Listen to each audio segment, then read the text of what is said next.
ಶ್ರೀ ಗುರುಭ್ಯೋ ನಮಃ. ಆತ್ಮೀಯ ಶ್ರೀ ಬಸವೇಶ್ವರ ಜ್ಯೋತಿಷ್ಯ ಯೂಟ್ಯೂಬ್ ಚಾನಲ್ ನನ್ನ ಪ್ರೀತಿಯ ವೀಕ್ಷಕರಿಗೂ ಕೂಡ 2025ನೇ ವರ್ಷದ ಮೀನ ರಾಶಿಯ ವರ್ಷ ಭವಿಷ್ಯವನ್ನು ನಾವು ನೋಡ್ತಾ ಇದ್ದೀವಿ. ಮೀನ ರಾಶಿಯವರಿಗೆ ಯಾವ ಗ್ರಹದಿಂದ ಶುಭ ಇದೆ, ಯಾವ ಗ್ರಹದಿಂದ ಅಶುಭ ಫಲಗಳಿದ್ದಾವೆ, ಯಾವ ಗ್ರಹದಿಂದ ಎಚ್ಚರಿಕೆಯನ್ನು ವಹಿಸಿಕೊಳ್ಳಬೇಕು ಅನ್ನುವಂಥದ್ದು ನೋಡ್ಕೊಂಡೋಣ. ಮೊದಲನೇದಾಗಿ ಗುರು ಪರಿವರ್ತನೆ ಆಗ್ತಾ ಇದ್ದಾನೆ ಮೇ 15ನೇ ತಾರೀಕು. ನಂತರ ಶನಿ ಪರಿವರ್ತನೆ ಆಗ್ತಾ ಇದ್ದಾನೆ. ಕುಂಭ ರಾಶಿಯಿಂದ ನಿಮ್ಮ ರಾಶಿಗೆ ಮೀನ ರಾಶಿಗೆ ಪ್ರವೇಶವನ್ನ ಮಾಡ್ತಾ ಇದ್ದಾರೆ ಮಾರ್ಚ್ 28ನೇ ತಾರೀಕು. ನಂತರ ಮೇ 18ನೇ ತಾರೀಕು ರಾಹು ಮತ್ತು ಕೇತು ಗ್ರಹಗಳು ಸ್ಥಾನ ಪಲ್ಲಾಟವನ್ನು ಮಾಡ್ತಾ ಇದ್ದಾರೆ. ರಾಹು ಕುಂಭ ರಾಶಿಗೆ ಪ್ರವೇಶವನ್ನು ಮಾಡ್ತಾ ಇದ್ದಾರೆ, ಕೇತು ಸಿಂಹ ರಾಶಿಗೆ ಪ್ರವೇಶವನ್ನು ಮಾಡ್ತಾ ಇದ್ದಾರೆ.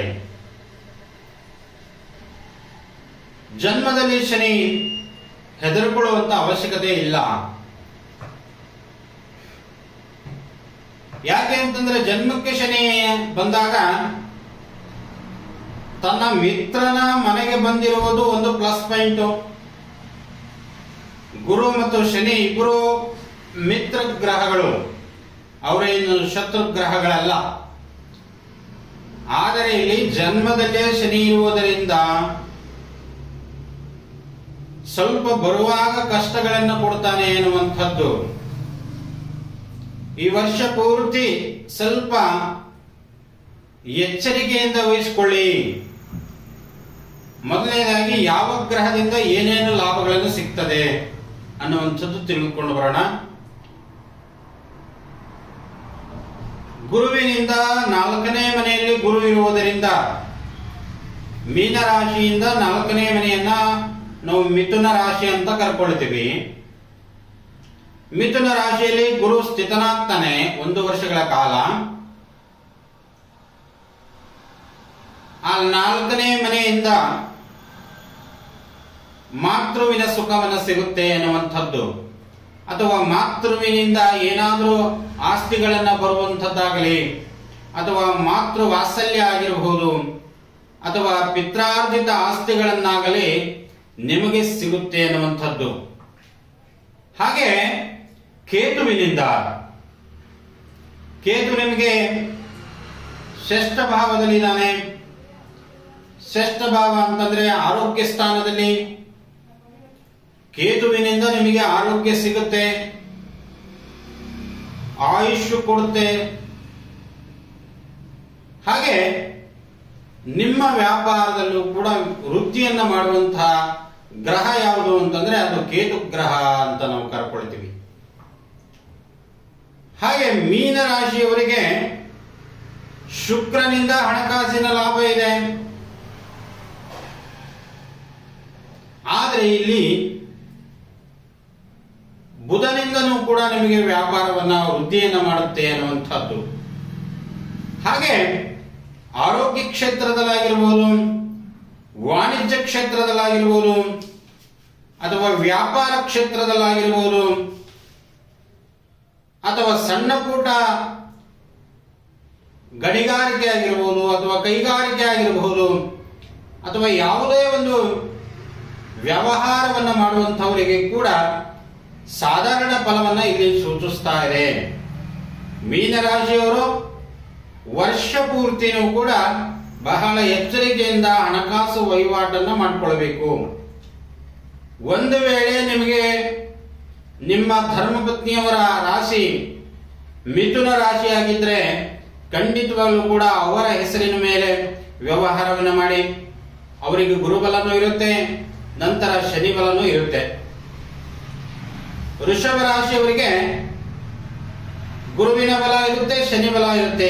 ಅದೇ ರೀತಿಯಾಗಿ ನಿಮ್ಮ ಕುಟುಂಬ ಸದಸ್ಯರು ಯಾರಾದರೂ ವೃಷಭ ರಾಶಿಯವರಾಗಿದ್ದರೆ ಅಂತವರ ಕಡೆಯಿಂದ ನೀವು ವ್ಯವಹಾರವನ್ನು ಪ್ರಾರಂಭ ಮಾಡಿ ಎನ್ನುವಂಥದ್ದು.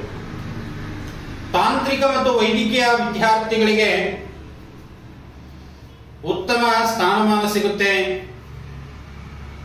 ಅದೇ ರೀತಿಯಾಗಿ ಚಿನ್ನ ಬೆಳ್ಳಿ ಮತ್ತು ಖರೀದಿಯಲ್ಲಿ ಸ್ವಲ್ಪ ನಷ್ಟವನ್ನ ಅನುಭವಿಸ್ತೀರಾ ಅನ್ನುವಂಥದ್ದು. ಯಾಕೆಂತಂದ್ರೆ ಜನ್ಮದಲ್ಲೇ ಶನಿ ಬಂದಿರೋದ್ರಿಂದ ಅದೊಂದು ನಿಮಗೆ ಕಾರಣ ಕೊಡಬಹುದು. ಅದೇ ರೀತಿಯಾಗಿ ಸಂಗೀತ ಮತ್ತು ನಾಟ್ಯ ಕಲಾವಿದರಿಗೆ ವಿಶೇಷ ಸ್ಥಾನಮಾನ ಸಿಗುತ್ತೆ. ಧಾರ್ಮಿಕ ಕ್ಷೇತ್ರದಲ್ಲಿ ಕೂಡ ವೃತ್ತಿಪರರಿಗೆ ಉತ್ತಮ ಲಾಭವನ್ನು ಸಿಗುತ್ತೆ ಅನ್ನುವಂಥದ್ದು. ಹಾಗೆ ಆಸ್ತಿ ವಿಚಾರದಲ್ಲಿ ಬಹಳ ಎಚ್ಚರಿಕೆಯನ್ನು ವಹಿಸಿಕೊಳ್ಳಿ. ಅಡಿಕೆ ತೆಂಗು ವ್ಯಾಪಾರದಲ್ಲೂ ಕೂಡ ಲಾಭವನ್ನು ಗಳಿಸ್ತೀರಾ, ಆದ್ರೆ ಆ ಆರ್ಥಿಕ ನಷ್ಟನೂ ಕೂಡ ಅದೇ ರೀತಿಯಾಗಿ ಇರುತ್ತೆ ಅಂತ. ತೆಂಗು ಅಡಿಕೆ ವ್ಯಾಪಾರದಿಂದ ನಿಮಗೆ ಲಾಭ ಬರುತ್ತೆ, ಇನ್ನೊಂದು ಕಡೆಗೆ ನಿಮಗೆ ನಷ್ಟ ಆಗುತ್ತೆ. ಅದು ಯಾವ ರೂಪದಲ್ಲಿ ಅಂತ ನಾನು ಹೇಳ್ತೀನಿ ನಿಮಗೆ. ಅದೇ ರೀತಿಯಾಗಿ ನಿಮ್ಮ ಕುಲಗುರುಗಳ ಆರಾಧನೆಯನ್ನು ಮಾಡ್ಕೊಳ್ಳಿ, ಖಂಡಿತವಾಗಲೂ ಕೂಡ ನಿಮಗೆ ಲಾಭವನ್ನು ಸಿಗುತ್ತೆ ಅನ್ನುವಂಥದ್ದು. ಇನ್ನ ಸಿದ್ಧ ಉಡುಪುಗಳ ಮಾರಾಟದಲ್ಲೂ ಕೂಡ ಲಾಭವನ್ನು ಗಳಿಸ್ತೀರಾ. ಹೂವ, ಹಣ್ಣು, ತರಕಾರಿ ವ್ಯಾಪಾರದಲ್ಲೂ ಕೂಡ ವಿಶೇಷ ಲಾಭವನ್ನು ಗಳಿಸ್ತೀರಾ ಅನ್ನುವಂಥದ್ದು. ಯಾವುದರಿಂದ ಎಚ್ಚರಿಕೆಯನ್ನು ವಹಿಸಿಕೊಳ್ಬೇಕು ಅಂತಂದ್ರೆ, ಸಾಲ ಈ ವರ್ಷ ಯಾರಿಗೂ ಕೊಡಕ್ಕೆ ಹೋಗಬಾರ್ದು. ಮೀನರಾಶಿಯವರು ಈ ವರ್ಷ ಯಾವುದೇ ಕಾರಣಕ್ಕೂ ಕೂಡ ಸಾಲವನ್ನು ಕೊಡಕ್ಕೆ ಹೋಗಬೇಡಿ. ಸಾಲವನ್ನು ನೀವು ಕೊಟ್ಟರೆ ಅದು ಖಂಡಿತವಾಗ್ಲೂ ನಿಮಗೆ ವಾಪಸ್ ಬರೋದಿಲ್ಲ ಅಮೌಂಟು. ಅದೇ ರೀತಿಯಾಗಿ ವ್ಯವಹಾರ ಬಹಳ ಗಮನವಿಟ್ಟು ವ್ಯವಹಾರವನ್ನು ಮಾಡಿಕೊಳ್ಳಬೇಕು. ನಂತರ ವಾಹನವನ್ನು ಓಡಿಸಿಕೊಳ್ಳುವಾಗ ವಾಹನದಿಂದ ಬಹಳ ಎಚ್ಚರಿಕೆಯನ್ನು ವಹಿಸಿಕೊಳ್ಳಬೇಕು. ಜನ್ಮದಲ್ಲಿ ಶನಿ ಬಂದಾಗ ಅನೇಕ ರೀತಿಯಾಗಿ